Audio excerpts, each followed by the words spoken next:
정부의 일본 수출 규제 대응을 놓고 여야는 오늘도 거센 공방을 벌였습니다. 여당은 힘을 모아 위기를 이겨내자고 했지만 야당은 해법도 없이 반일 감정만 조장하고 있다고 비판했는데요. 자세한 소식 국회 연결해 알아보겠습니다. 최민기 기자. 네, 국회입니다. 네, 오늘도 여야의 해법에는 시각차가 있었는데 주요 내용 전해주시죠.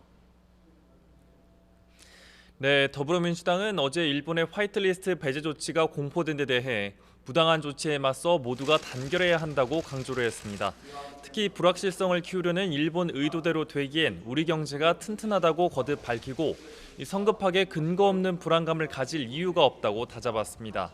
민주당 이인영 원내대표는 민관이 총력 대응에 지원책을 마련하는 만큼 우리 경제는 이 상황을 이기고 한층 강력해질 것이라는 데 방점을 찍었습니다. 그러면서 연일 안보 경제 실정을 주장하는 자유한국당을 향해선 국민을 호도해 경제 불안감을 조성하는 데 매우 유감이라고 반격했습니다. 색깔론에 입각해서 사실을 왜곡하고 우리 국민을 호도해서 경제 불안감을 조성하는 것이라면 매우 유감천만한 일이 아닐 수 없습니다. 반면 한국당은 포퓰리즘에 빠진 정권에 대한민국이 무너진다며 이전보다 공세 수위를 한층 높였습니다.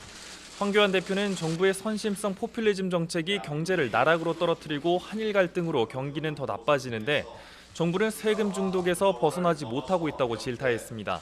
또 최근 도쿄올림픽 보이콧과 일본 여행 금지 발언을 겨냥해 집권 여당이 총선용 반일 감정 확산에 목을 메고 있다고 이 한일 관계를 파국으로 몰아간다고 지적하기도 했습니다.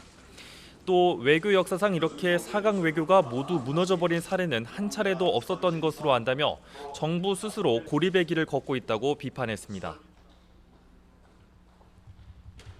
총선용 반일 감정 확산에 목을 메고 한일 관계를 아예 돌이킬 수 없는 길로 몰아가는 것입니다.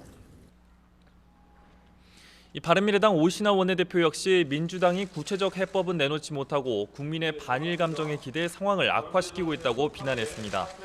최근 민주당 소속 서울 중구청장이 명동 일대에 일본 반대 현수막을 무더기로 내걸었다가 철회해 빈축을 산 것은 그런 문재인 정부의 민낯을 대신 보여주는 것이라고 쓴소리를 했습니다.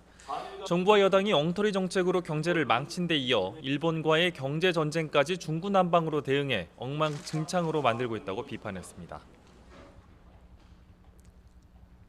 구체적인 해법은 내놓지 못하고 국민의 반일 정서에 기대서 아무 말 대잔치나 벌이며 상황을 악화시키고 있습니다.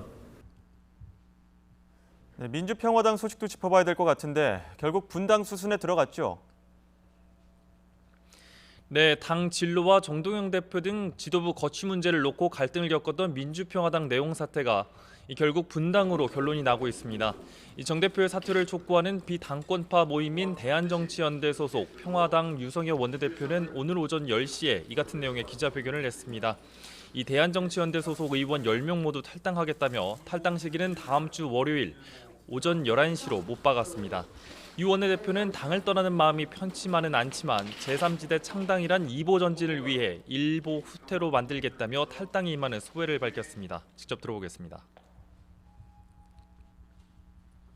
당을 떠나게 두는 마음이 편치만은 않습니다. 그러나 제3지대 신당 창당이라는 2보 전진을 위한 1보 후퇴라고 애써서 생각을 해봅니다. 이에 대해 당권파인 박주현 수석 대변인은 당권을 내려놓으라는 주장을 계속하면서 탈당을 시사한 건 어떤 핑계를 대더라도 명분이 없다고 비판했습니다. 그러면서 평화당은 공개 모집을 통해 유능하고 개혁적인 인사를 발굴 영입하고 조기 공천을 통해 총선 승리로 나가겠다며 탈당파와의 선긋기에 나섰습니다. 이로써 옛 국민의당과 바른정당 합당의 반발에 갈라져 나온 평화당은 창당 1년 반 만에 다시 또 분당의 아픔을 겪게 됐습니다. 이를 계기로 야권발 정계 개편에 불이 붙는 것 아니냐는 관측 속에 정치권이 이번 사태의 파장을 예의주시하고 있습니다. 지금까지 국회에서 YTN 최민기입니다.